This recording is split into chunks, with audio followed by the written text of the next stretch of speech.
Hi, this is Safiyullah Khan, and today I'm going to be talking about a disease called mononucleosis. And today I'm just going to be talking about five main points about the disease, four actually, and then the fifth one is just kind of a random interesting fact about the disease. I'm going to be talking about what causes the disease, what the symptoms are, and if it can be treated or not, the history of the disease, such as who discovered it, when was it discovered, how was it discovered, etc., and how common the disease is and who is at risk of getting it. So, moving on to the first point, what causes the disease? The disease is mainly caused by something known as the Epstein-Barr virus, which is a type of herpes virus. And it is mononucleosis is contagious, and it is actually nicknamed the kissing disease because one of the ways you can obtain it from somebody or get it from somebody is through oral transmission, such as saliva and things of that sort. Now, moving on to the next point, what are the symptoms and if it can be treated or not?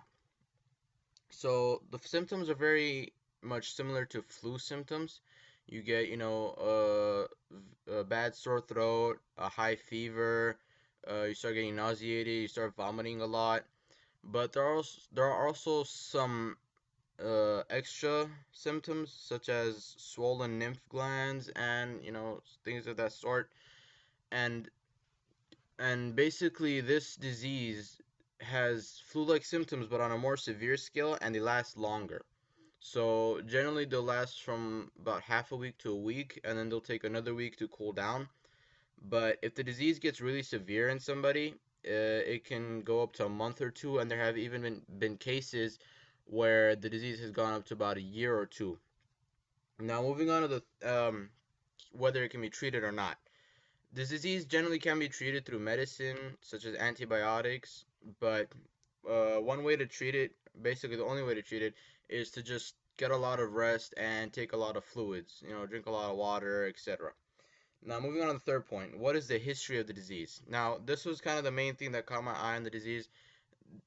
This disease has a very interesting history. Now, it wasn't all discovered at once or, discovered within a very short period of time by a certain number of doctors or scientists.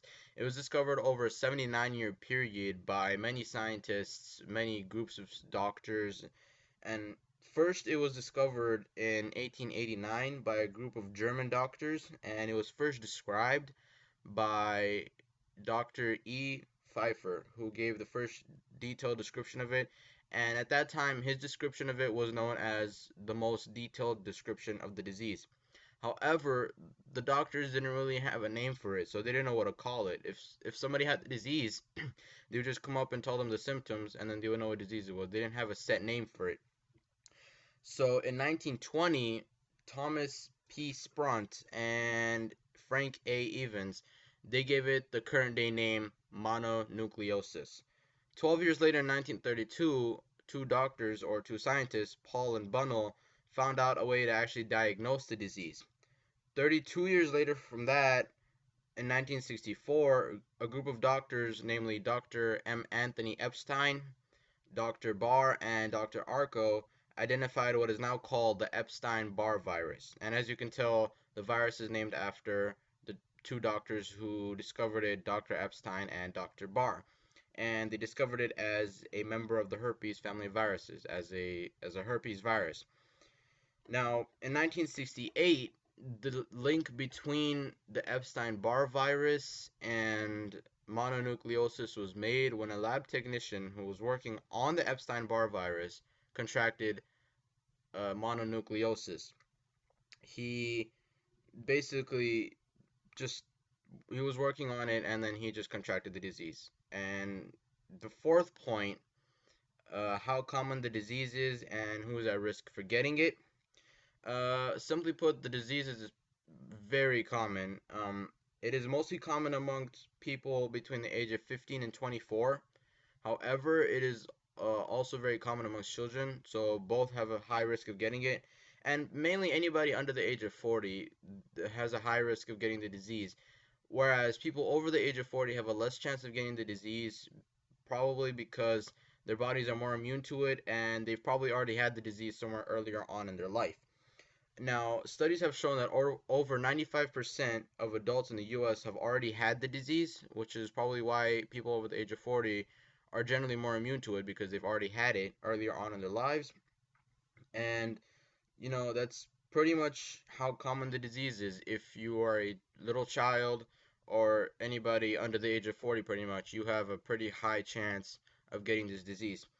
Now, moving on to the fifth point and the last point, which is just a random interesting fact, which I found to be very interesting.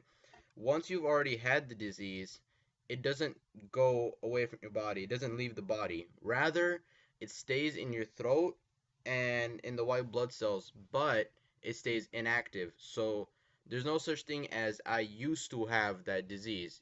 Once you get the disease, you have the disease. It's just it doesn't stay active. Once it's gone, it just stays inactive in your throat and blood cells. So that's pretty much it. That's all I had to say about this. Hopefully, this helps somebody trying to figure out what the disease is and trying to figure out more about the disease. And I hope you guys like the lecture or the speech, and I will see you guys later. Bye.